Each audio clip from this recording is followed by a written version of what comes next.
বিএনপির লোকেরা একজনের একটা কার্ড বিক্রি দিচ্ছে ভোটারদের কাছে গিয়ে গিয়ে, সেটা হচ্ছে ফ্যামিলি কার্ড আর কৃষক কার্ড করছে।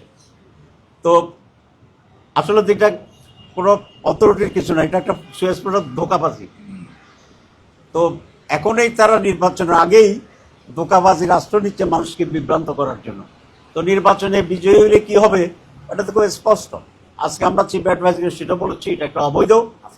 চিফ ইলেকশন কমিশনকে আমরা বলে আসছিলাম এটা অবৈধ, এটা থামানোর ব্যবস্থা করতে হবে, এবং এটা এলাকা এলাকায় মারামারির সূচনা করবে।